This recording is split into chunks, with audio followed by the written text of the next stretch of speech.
In this video, I'm going to show you how to place your thermostat assembly on this Lexus IS250. Located on the front of the engine, let's get started. At the front of the engine, right behind the radiator, you'll see the radiator cap. Let's remove this. Make sure the engine's cold, of course. Turn it counterclockwise. Sometimes you might need to press down on it in order to release it. It'll click once and then it'll click again, and only then can you pull it off. Set this aside. Underneath the vehicle on the front where the radiator is, typically there's a shield here. Mine is missing, but you would either want to partially remove it or completely remove it with a 10mm socket and a trim tool for some push clips. Or if you reach around, you might be able to access this because that shield is supposed to have a hole for the coolant to drain through, so you may not even have to remove it. Regardless, turn this counterclockwise and unthread it. That will allow coolant to drain, and we'll just let this completely drain. This is done draining, so I'll thread this back in to close it off. Make sure that it's snug, but it's plastic, so once it bottoms out, tiny bit extra, put some pressure on it, and that's it. Wipe off anything that's still dripping, and then if you had a shield right here, put it back on. Now we have to remove this cover, and it's just held on with a bunch of push clips, so we'll go around, pop them all out with a trim tool, and then remove the cover.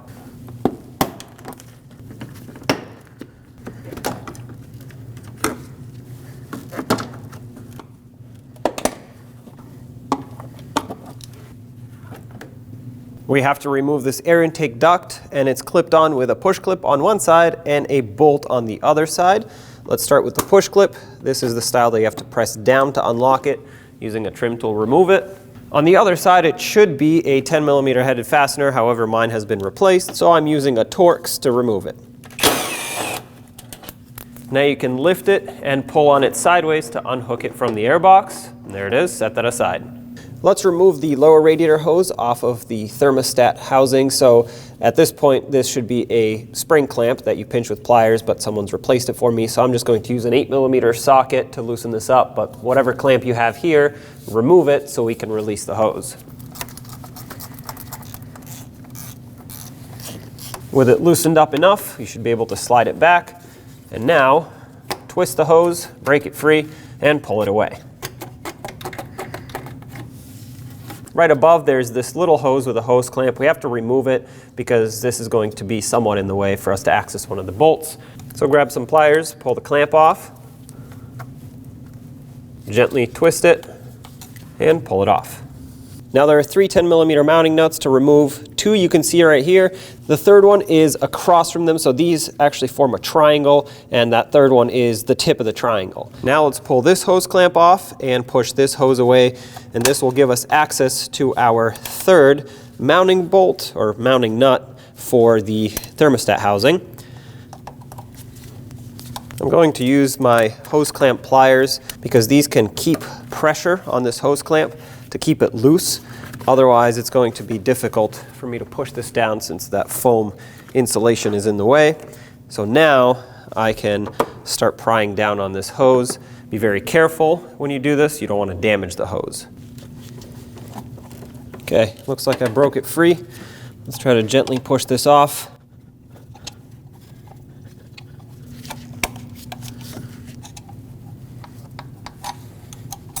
All right. There, grab that clamp, move this hose. This has coolant in it, so just be careful.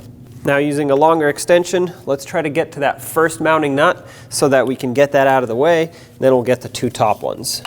And this is why we have to disconnect this hose so we can maneuver it out of our way. I'm supporting my ratchet and socket from underneath with one hand and ratcheting it with the other. And this bolt is located in a pretty tight spot.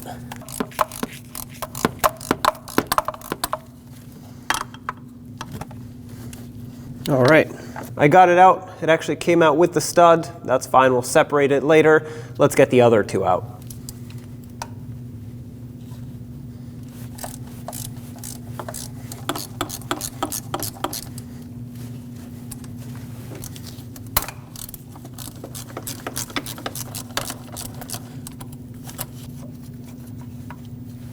Now you can pull this down, and there's your thermostat. Oh, the gasket wants to come with it. Perfect.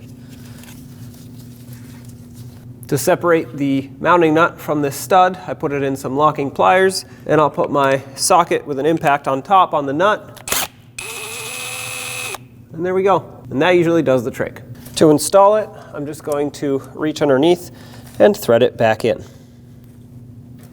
What you also want to do is double check the mating surface here. Mine is actually very clean if I look underneath, so I'm not worried about it. If yours is corroded, take a razor blade and scrape it clean. Make sure it's flat. Don't gouge it with anything very abrasive or sharp, so just be careful. But once again, once it's clean, let's install the new thermostat assembly.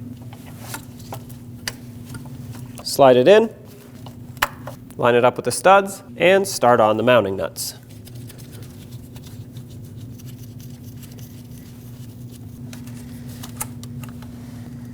Now let's snug it up. I'll start with these front two so that I can make sure that everything gets bottomed out evenly, and then I'll go to the third one that I can't see very well and snug that one up as well.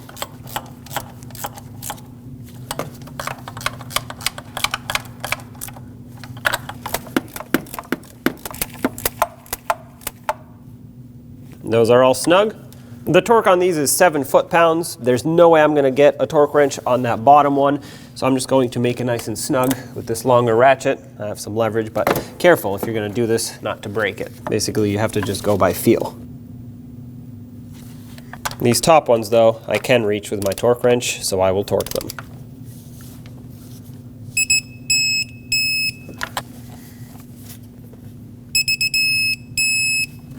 Seven foot-pounds is very little, so don't go too far if you're doing this by hand. Now let's reconnect this hose down at the bottom. This is the one that had to have its clamp pinched while being disconnected, and of course the same in the opposite direction. Make sure that's pressed on fully and reinstall the clamp. And this hose at the top. Clamp this back on. Reinstall the lower radiator hose. If you had your spring clamp, put that back on. I'm going to tighten up my worm clamp. Be very careful with these if you're going to use them. You don't want to crush the plastic underneath and crack it. You also don't want to make it too tight to where it strips out, because then it won't hold tension. You just need to snug it a little bit. Once you start feeling tension and you see that it has squished a little bit onto the rubber hose, stop right there, especially if you try to twist this and it can't move. That's plenty tight. Now let's get this intake piece back in, line it up with the air box. Make sure you slide it in all the way. We'll put the bolt back on this side and the push clip back on this side. Now reinstall this cover and put back all the push clips that held it on.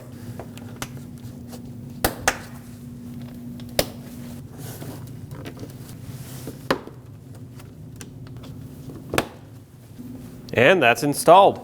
It's time to fill up our cooling system, and I recommend using one of these spill-proof funnels if you have access to one, because it makes it a whole lot easier to fill without spilling, of course, and it helps in the bleeding process. This is now the highest point in the system, and naturally air is going to want to rise up into this funnel as coolant gets pulled in. We're going to fill up this funnel and let it bubble out. We're going to keep filling it until no more air bubbles come out of the funnel. Once it has settled, turn the vehicle on and let the engine run. That's going to circulate the coolant through the system as the water pump pumps it through.